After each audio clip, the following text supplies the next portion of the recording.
এটা মজা হয় না, টেস্ট হয় না। কাজী পাকতে পাকতে সময় লাগে। এই অপরিপক্কতা দেখায় ওই শহীদের রক্তের সাথে বেইমানি করবেন না, এটি হবে আজকের দিনে আমাদের প্রতিপাদ্য বিষয়।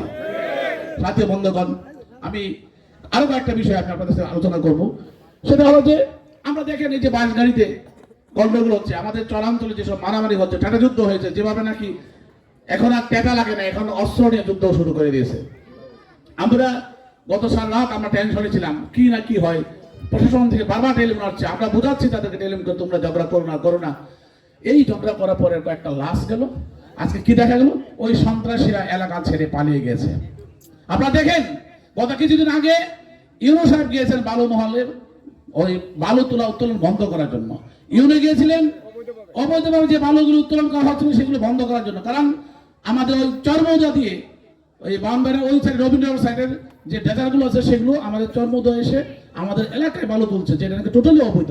সেগুলো বন্ধ করার জন্য উনি গেলেন, সেখানে 10 লাখ টাকা জরিমানা করলেন, কিন্তু তাদেরকে ওই সন্ত্রাসীরা গুলি করলো, সরাসরি গুলি করলো ইউনোকে এবং প্রশাসনিক লোকদের কাছে। আজকে দেখেন গত রাতে যুদ্ধ করে দুই পার্টি ওই সন্ত্রাসী গ্রুপ আজকে পালায় গেছে। এই যে আপনাদের মধ্যে যুদ্ধটা হয়, একসময় এক গ্রুপ আধিপত্য বিস্তার করে গিয়ে উঠেন, আবার আরেক গ্রুপ আসে শক্তি সঞ্চয় করে আবার যুদ্ধ করে এই গ্রুপে সরাই দেন, আপনারা উঠেন। এই যে একটা খেলা, এই খেলার মধ্যে আমি কোনো সুফল আমি দেখি না, এই খেলার মধ্যে ভালো কিছু আমি দেখি না। চিন্তা করে দেখেন তো ওইখানকার যে ফ্যামিলিগুলো আছে, যে ছোট ছোট বাচ্চারা আছে, সন্তানরা আছে, বুড়ো বয়োবৃদ্ধ মানুষরা আছে, মা বোনরা আছে, তারা আজকে কোথায় আছে, কি করছে, কি টেনশন আছে? তারা হয়তো গুন গুনছে, না জানে কার স্বামী মারা গেল, না জানে কার ভাই মারা গেল, না জানে কার সন্তান মারা গেল, সেই টেনশনে তারা থাকছে। আমার কথা হলো কি জন্যে, কেন আপনারা সবাই মিলে একসাথে একটা গ্রামের ভিতরে বসবাস করতে পারেন না? কারণ গত 17টা বছর আপনাদেরকে এই আওয়ামী লীগের এমপিরা আপনাদের নিয়ে খেলেছে, আপনাদের দিকে সাবলুডু খেলেছে, আপনাদেরকে খেলে আপনাদেরকে টাকা নিয়েছে, আপনাদেরকে এক গ্রুপের কাছে টাকা নিয়ে আরেক গ্রুপকে প্রভাবিত করেছে, আরেক গ্রুপকে টাকা নিয়ে আরেক গ্রুপকে প্রভাবিত করেছে। আপনার দুই গ্রুপকে লাগায় তারা সেই ফায়দা লুটেছে। যে গ্রুপ শিল মারতে পারছে, বুট শিল মারতে পারছে, সেই গ্রুপকে থাকতে দিয়েছে, আরেক গ্রুপকে বিদায় করে দিয়েছে। কিন্তু এই রাজনীতি আমরা করব না।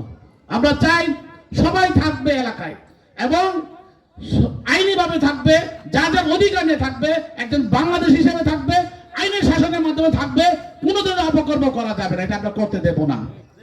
কাজেই আপনাদের কাছে অনুরোধ রইল, এই যে কিছুদিন আগে আপনাদের মইনীপুরে হলো, আমাদের বিএনপি লোকরা তো 17 বছর এলাকা ছাড়া, তারপর তারা উঠলো। এখন দেখেন আরেকটা গ্রুপ বাইরে আছে, কেন আছে? কারণ তারাও এক সময় এই অত্যাচারটা করছে। এভাবে বাস গাড়িতে চলছে বিভিন্ন, কিছুদিন আগে শ্রীনগর দেখেন সামনে একটু মাংস নিয়ে যাচ্ছে এক বাড়ি থেকে আরেক বাড়িতে, বাড়ির সামনে দেখা হলো, তর্কাতর্কি করতে করতে শেষ পর্যন্ত 6টা লাশ চলে গেল।